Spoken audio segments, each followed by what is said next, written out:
খাইকারী হতে পারে না, একজন মুসলমান লোভী হতে পারে না, একজন মুসলমান ভাব জাহির করবার জন্য অপচয় করতে পারে না, অজাগায় অপাত্রে খরচ করতে পারে না, একজন মুসলমান ছেলে মেয়ে যা চাইলো তাই কিনে দিলাম, এরকম কোনো বাধা এবং কোনো প্রকার নিয়ন্ত্রণহীন জীবনযাপন করতে পারে না। আমাদের ব্যক্তিগত জীবনে এই ব্যয়ের নীতিমালা মেনটেন করা খুব বেশি গুরুত্বপূর্ণ। বিবাহ কেন্দ্রিক অপচয়, এটা তো ঘরে ঘরে জনে জনে, এটা না করলে তো কোনো ভাবসাবই থাকে না, এলাকার মান সম্মানই থাকে না।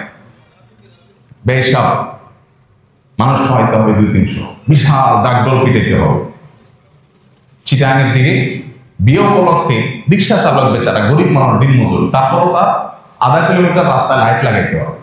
তার নিজের বাড়িতে বিদ্যুৎ আছে কিনা সন্দেহ, কিন্তু বিয়ে উপলক্ষে ওই আধা কিলোমিটার ভাড়ায় লাইট লাগাইতে হবে। এগুলোর বিরুদ্ধে আমাদের একটা সামাজিক সচেতনতা এবং সামাজিক সংগ্রাম আমাদের মধ্যে গড়ে তুলতে হবে, তা না হলে আমরা কখনো প্রকৃত সুখের দিকে যেতে পারবো না।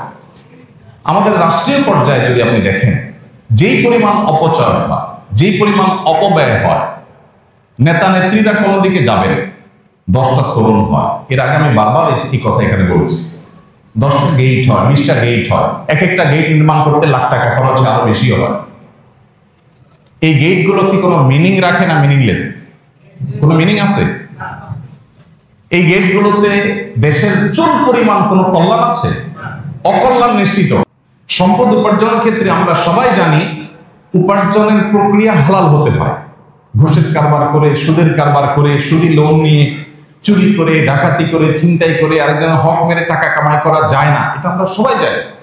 কিন্তু যেটা জানি না সেটা হলো, আল্লাহ তাআলা শুধু এটা নিয়ে জিজ্ঞাসা করবেন না যে তুমি কিভাবে কামাই করেছো, কিভাবে কামাই করেছো, শুধু এই প্রশ্নই হবে না। এই প্রশ্নের পাশাপাশি আরেকটি প্রশ্ন করা হবে, কিভাবে ব্যয় করেছো। কামাই কিভাবে করেছো, ব্যয়ের প্রক্রিয়া কি ছিল, তুমি ব্যয় করতে গিয়ে সীমা ছাড়িয়ে চলে গেছো কিনা। আমার একটা ছেলে, আমার ছেলে বলছে, ছেলে চাইছে কোনো দিকে, বাস আর কোনো কথা নেই, টাকা কত ডাজ নট ম্যাটার, বাসায় আরো 5টা আছে সেটা কোনো ব্যাপার না, ছেলে চাইছে, আমার একটা ছেলে। ভাইরা এগুলো অপচয়। আমি একটা কথা প্রায় বলার চেষ্টা করি, নিজের পরিবারের সদস্যদেরকে, ছেলে মেয়েদেরকে ভোগী বানাবেন না, ত্যাগী বানাবেন। ভোগ করার জন্য কোনো যোগ্যতার দরকার হয় না। গরিবের ছেলে, গ্রামের ছেলে, একেবারে অশিক্ষিত মানুষ ভোগ করতে দিলে দেখবেন সেও পারে। ভোগ করার জন্য কোনো যোগ্যতার দরকার হয় না। যোগ্যতা লাগে কিসের জন্য? ত্যাগের জন্য। সন্তানকে যদি যোগ্য বানাতে চান তাহলে তাকে ত্যাগ শিখান। তোমার একটা জিনিস মন চাইছে, বাবা আমার পকেটে টাকাও আছে, অভাব নাই আল্লাহর ফজলে, কিন্তু এটা যেহেতু তোমার খুব বেশি দরকার নাই, অতএব এটা আমরা নেব না। এই স্যাক্রিফাইস তোমাকে শিখতে হবে। এখন এই স্যাক্রিফাইস বাবা মারা শেখান না। বাবা মাদের এখন হাহুতাশ হলো, আমার ছেলেটার চাহিদা পূরণ করতে পারিনি, সবার ছেলের হাতে 1 হাত লম্বা মোবাইল, আমার ছেলেকে একটা মোবাইল কিনে দিতে পারলাম না। এই আফসোস বাবা মার মধ্যে। বাবা মার মধ্যে এই চেতনা নেই যে আমার সন্তানকে নিয়ে বসে চিন্তা করব, আলাপ করব, বাবা এই মোবাইলটাকে খুব বেশি ইম্পর্টেন্ট, এই মোবাইল ছাড়া কি চলা যায় না, এই মোবাইল ছাড়া কি তুমি তোমার জায়গায় পৌঁছতে পারবা না। তুমি যেই টাকাটা তোমার কোন একটা ডিমান্ড পূরণ করতে গিয়ে খরচ করবা, এই টাকাটা খরচটা কমায়া তুমি একটা গরিবকে দান করতে পারো। তাকে অপশন আমরা দেই না। আমরা চিন্তা করি আমার ছেলে চাইছে, একটা ছেলে একটা মেয়ে, কারণ একটা বেশিতে এখন আর নাই, বেশিরভাগই একটার মধ্যে সীমাবদ্ধ, কারণ আমরা অনেক স্মার্ট। তো ছেলে মেয়েদের চাহিদা পূরণ করতে গিয়ে, পরিবারের সদস্যদের চাহিদা পূরণ করতে গিয়ে, নিজেদের যে দুনিয়াবি ডিমান্ড আছে এটাকে পূরণ করতে গিয়ে আমরা পাগল করা হয়ে যায়। আমাদের কোনো হুঁশ থাকে না, কত খরচ করছে, কত ব্যয় হচ্ছে, আমাদের কাছে কোনো গুরুত্বপূর্ণ বিষয় হয় না। আল্লাহ তাআলা আমাদেরকে হেদায়েত দান করুন।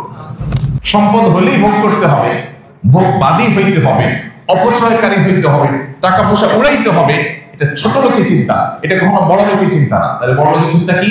বড় লোকের চিন্তা হলো আল্লাহ আমাকে অর্ডার দিয়েছে, তারপর আমি সাদা মাথা চললাম, আমার অর্ডার দিয়ে মানুষের উপকার করলাম, মানুষের সেবা করলাম।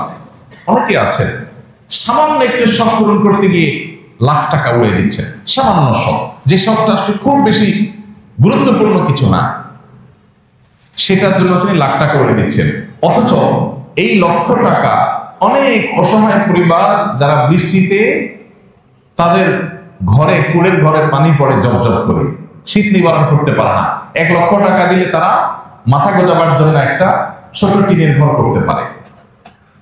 একটা পরিবার একটা স্থায়ী সমাধান হতে পারে, বছরকে বছর সেখানে বসবাস করতে পারে পরিবার নিয়ে, বাচ্চাদেরকে নিয়ে। আমি সেটা মাত্র আমার সামান্য একটু সম্পূর্ণ করার জন্য খরচ করছি।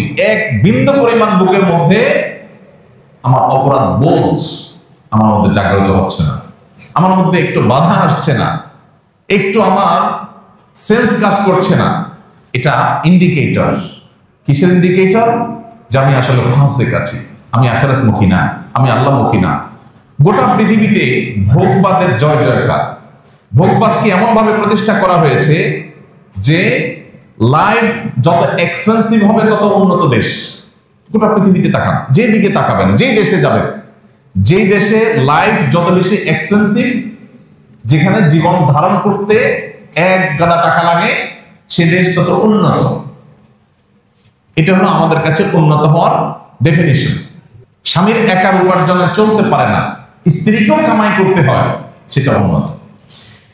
এই যে উন্নতির যে ডেফিনেশনটা আমাদের ব্রেইনে সেটেল হয়ে আছে, এস্টাবলিশড হয়ে আছে, আমাদের সমাজে প্রতিষ্ঠিত হয়ে আছে, এই জায়গাটাকে আমাদের একটু ভাবতে হবে, আসলে কি এটা উন্নতি? স্বামী স্ত্রী দুজন মিলে পাবে যাচ্ছেন, দিনভর ছুটাছুটি করছেন, দুজনেই 8 ঘন্টা ডিউটি করে আসছেন, করে 1 গাদা টাকা কামাই করছেন। আর স্বামী বাহিরে উপার্জন করেছেন, স্ত্রী বেস্তরের সাইডটা খুব ভালো করে দেখভাল করেছেন, স্বামীর জন্য যে প্রস্তুত থেকেছেন, বাসাকে প্রস্তুত করে রেখেছেন, ইন্টারনাল ইস্যুগুলো ডিল করেছেন, ছেলে মেয়েদের বিষয়গুলো খুব ভালো করে দেখাশোনা করেছেন।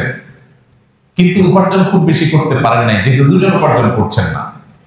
সুখ কি প্রথম অপশনে বেশি হবে না দ্বিতীয় অপশনে বেশি হবে? কোনো সন্দেহ আছে?